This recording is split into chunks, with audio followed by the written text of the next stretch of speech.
Wakil Ketua DPRD Papua Barat bersama Ketua Bapemperda dan staf ahli DPRD Papua Barat melihat sentralisasi harmonisasi pembentukan peraturan daerah bertujuan mendorong kualitas produk Perda sehingga berharap dijalankan sesuai undang-undang.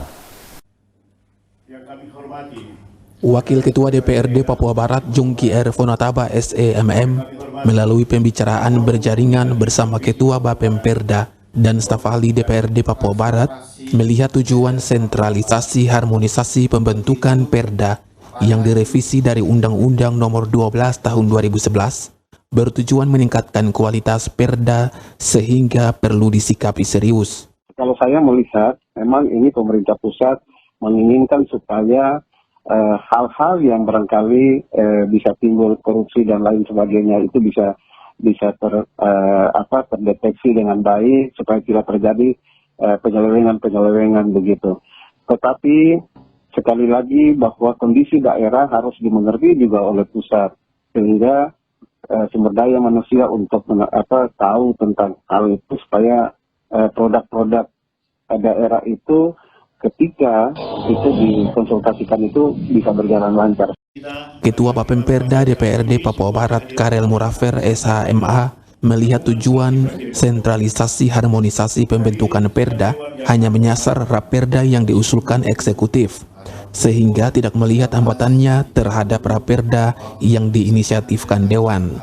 Kita dengan hukum, setiap draft yang kita siapkan, kita persiapkan baik, kemudian kita koordinasikan dengan tim asistensi kita, lalu mereka membuat catatan-catatan tentang kajian akademis, lalu kita bawa konsultasi. Atasan kita adalah Menteri Dalam Negeri Republik Indonesia melalui Biro Hukum dan Biro Organisasi dan lain-lain. Jadi ketika mereka kalau anggap bahwa itu bertentangan, berarti kami tidak bisa tetap bahas itu dan tetapkan. Kalau sepanjang itu yang tidak bertentangan dengan ketentuan peraturan perundang-undangan yang lebih tinggi, itu kewenangan daerah untuk menetapkan.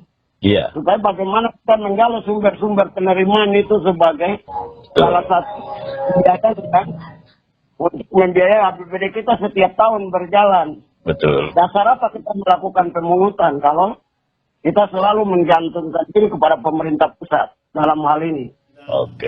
Staf ahli DPRD Papua Barat, Dr. Yusak Reba SHMH, melihat makna revisi pasal 58 ayat 2 Undang-Undang Nomor 12 Tahun 2011 butuh pertanggungjawaban kepada daerah untuk membuat laporan evaluasi Perda untuk mengetahui manfaat Perda yang ditelurkan menyentuh kepentingan rakyat atau tidak. Yang benar adalah dalam laporan pertanggungjawaban gubernur maupun bupati harus ada laporan terkait dengan kinerja pemberlakuan peraturan daerah, bagaimana kemanfaatannya bagi masyarakat. Revisi Undang-Undang 12 itu sebenarnya dimaksudkan supaya pembentukan peraturan perundang-undangan itu satu, memiliki kualitas yang baik. Kualitas dari sisi isi, itu dia memenuhi standar-standar pembentukan peraturan perundang-undangan yang baik. Yang kedua, revisi itu dimaksudkan supaya pembentukan produk peraturan perundang-undangan itu dapat mewujudkan 3 fungsi hukum. 1, memberi kemanfaatan, memberi kepastian, dan memberi keadilan. Yang ketiga, revisi itu juga dimaksudkan supaya pembentukan peraturan perundang-undangan itu taat pada asas-asas atau prinsip-prinsip pembentukan peraturan perundang-undangan.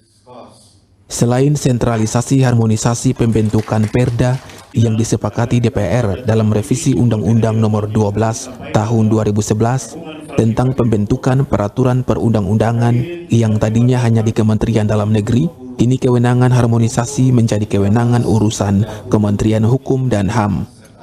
Tim Liputan CWM Channel.